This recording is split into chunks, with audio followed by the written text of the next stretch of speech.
Hi friends, ఈరోజు మన video ఏంటంటే సండే కదా. ఎప్పుడు ఇడ్లీ దోశయే కాకుండా ఈరోజు పూరి కూర చేశాను. అది ఎలా చేసుకోవాలో చూపిస్తారండి. ఇక్కడ చాలా మెత్తగా చాలా టేస్ట్గా పూరి మధ్యాహ్నం దాకున్నా కానీ అదే మెత్తదనంతో ఉంటుంది ఈ విధంగా చేసుకుంటే. ఇక్కడ నేను ముందుగా బాండీ పొయ్యి మీద పెట్టుకొని ఆయిల్ పోసుకొని ఒక 4 టీ స్పూన్లు ఆయిల్ వేసాను. తాలింపు గింజలు ఒక 2 టీ స్పూన్లు వేసాను. ఆయిల్ వేడెక్కినాక ఇవి మంచిగా ఫ్రై చేసుకోవాలి. ఈ ఫ్రై అయినాక మనము కారం వేసుకోవద్దండి. కరివేపాకు ఒక 2 రెమ్మలు వేసాను. పచ్చిమిరపకాయలు ఇక్కడ నేను 10 పచ్చిమిరపకాయలు తీసుకున్నాను. ఇవి కారం లేని మిరపకాయలు. కొన్ని కారం ఉండే కదా, మీ కారాన్ని బట్టి మీరు తీసుకోవాలి. నేనైతే ఇక్కడ కారం లేవు కాబట్టి మిరపకాయలు తీసుకుని ఇక్కడ మిరపకాయలు కూడా వేగిపోయినాయి.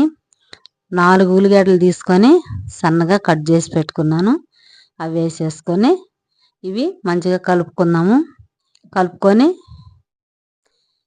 ఇక్కడ మనం ఈ ఉల్లిగడ్డలు కలుపుకొని ఉప్పు వేసుకుందాం. ఇక్కడ నేను కళ్ళు ఉప్పు వేసాను. ఉప్పు వేస్తే తొందరగా మగ్గిపోతుంది ఉల్లిగడ్డ. 1 టీ స్పూన్ పసుపు కూడా వేసుకోవాలి. వేసుకొని ఇదంతా మంచిగా కలుపుకోవాలి. మనకి ఇక్కడ ఉల్లిగడ్డ ఫ్రై అవుతూ ఉంటుంది. ఒక గిన్నె తీసుకొని మనము ఒక 2 టీ స్పూన్లు శనగపిండి వేసుకొని నీళ్ళు పోసి పక్కన పెట్టుకోవాలి.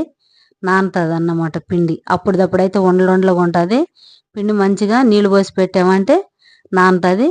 ఇక్కడ 2 టీ స్పూన్లు తీసుకొని నీళ్ళు పోసి పక్కకు పెట్టేసుకుందాం. ఇక్కడ మనకు ఉల్లిగడ్డ కూడా ఫ్రై అయిపోయింది. అల్లం చిల్లిపాయ పేస్ట్ 1 టీ స్పూన్ తీసుకున్నా. అప్పుడప్పుడు దంచుకొని తీసుకోవాలి. ఏ కూరలు అయినా కానీ అప్పుడప్పుడు వేసుకుంటేనే రుచి ఉండిద్ది, టేస్ట్ అనిపించిద్ది. అల్లం చిల్లిపాయ పచ్చివాసన పోయిందాక ఫ్రై చేసుకోవాలి. ఫ్రై అయిపోయింది. ఇప్పుడు మనము కొన్ని వాటర్ పోసుకొని కూర కలిపేసుకొని ఉడికించుకోవాలి. మనకి ఇక్కడ ఉల్లిగడ్డ కూడా మంచిగా ఉడికిందండి. ఇప్పుడు మనము ధనియాలు జీలకర్ర పొడి 1 టీ స్పూన్ వేసుకుందాం. సరిపోతుంది. ఇక ఏమి మసాలాలు ఏమి వేసేది లేదు, కారం కూడా వేసేది లేదు. మన కూర అంతా దగ్గర పడిపోయింది.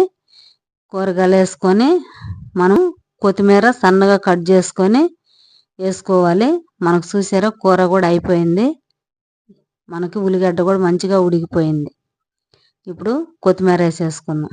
కొత్తిమీర వేసుకొని కూర కలిపేసుకొని మనం ముందుగా ఏదైతే పిండి కలిపి పెట్టుకున్న పిండి దీంట్లో వేసేసుకుందాం కూరలో. ఇగో మనము నానబెట్టాం కదా శనగపిండి వేసేసుకుందాం. వేసుకొని మంట సిమ్లో ఉండాలి మనం ఈ పిండి పోసేటప్పుడు, లేకపోతే ఉండగట్టిద్ది, దగ్గరికి అయిపోయిద్ది. మంట సిమ్లో పెట్టుకొని వేసుకొని మంచిగా కలుపుకొని స్టవ్ బంద్ చేసుకోవాలి. ఆ వేడికి మంచిగా దగ్గరికి వచ్చింది.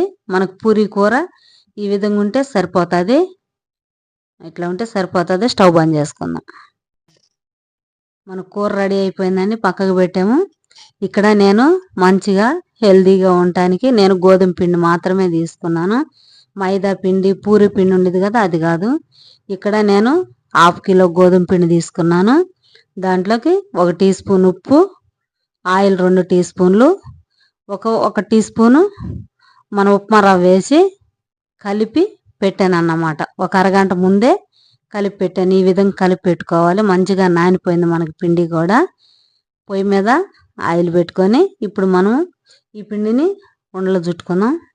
ఈ విధంగా మనకి ఏ సైజు పూరి కావాలో ఆ సైజు ఉండలు చుట్టుకొని పక్కన పెట్టేసుకొని మనము పొడిపిండి తీసుకొని పొడిపిండిలో అద్దుకొని పీట తీసుకొని పీట మీద వేసి రుద్దుకోవాలి. మనకి పూరి మంచిగా పొంగిద్దండి. ఆ విధంగా నానిందంటే పిండి బాగా పొంగిద్ది. చాలా మంచి రుచిగా కూడా ఉండిద్ది అన్నమాట. ఇదిగో నేనైతే ఈ సైజులో ఉండాలి పూరి.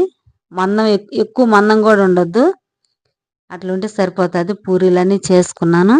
ఇప్పుడు మనము ఆయిల్లో వేసుకుందాం. ఆయిల్ కూడా మంచి వేడెక్కింది. కానీ మనకి పూరి వేసినప్పుడు ఆయిల్ మాత్రం మంచి వేడిగా ఉండాలి. అప్పుడే మనకి వేసిన పూరి ఎమ్మటే పొంగిద్ది అన్నమాట. ఈ విధంగా చూసారు ఎట్లా పొంగిందో. ఈ విధంగా గోధుమ పిండితోటి చేసినా కానీ మంచిగా పూరి పొంగి మెత్తదనం మంచి టేస్ట్ ఉంటుంది, చాలా రుచి కూడా ఉండిద్ది. ఇప్పుడు మనకి పూరి కాలిపోయింది, తీసి పక్కన పెట్టేసుకొని మిగతా పూరీలు కూడా ఇలాగనే చేసుకుందాం. ఇక్కడ రెండో పూరి కూడా వేసాను, చూసారా ఎలా పొంగిందో. ఈ విధంగా పొంగుతాయండి గోధుమ పిండితో చేసినా కానీ. ఇంకా మనకు పూరీలన్నీ అయిపోయినాక చూపిస్తాం, మీరు కూడా మంచిగా ఈ విధంగా చేసుకోండి, చాలా బాగుంటుంది. పిల్లలు కూడా పూరి అంటే ఇష్టపడిన వాళ్ళు ఎవరు ఉంటారు, చాలా ఇష్టంగా తింటారు.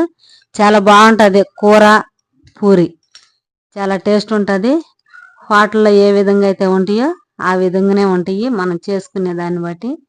ఇప్పుడు మనకి ఈ విధంగా అన్ని పూరీల్ని చేసుకొని పక్కకు తీసుకోవాలి. మన పూరీలన్నీ చేసుకోవటం అయిపోయిందండి. ఇప్పుడు మనము వేరే ప్లేట్లోకి సర్వ్ చేసుకుందాం. చూసారా ఎంత బాగా పొంగి ఎంత బాగుండయో. ఇప్పుడు మనము వేరే ప్లేట్లోకి సర్వ్ చేసుకుందాం. ఇక్కడ మనకు కూర కూడా గట్టిగా అవ్వలేదు, చూసారా ఎలా ఉందో. ఇట్లా ఉంటే బాగుంటుంది. ఇప్పుడు మనం ప్లేట్లో పెట్టేసుకుందాం. ఈ విధంగా మీరు కూడా ఒకసారి ట్రై చేయండి, చాలా బాగుంటుంది. ఈ వీడియో కనుక మీకు నచ్చినట్లయితే లైక్ చేయండి, షేర్ చేయండి, సబ్స్క్రైబ్ చేసుకోండి. Thank you for watching.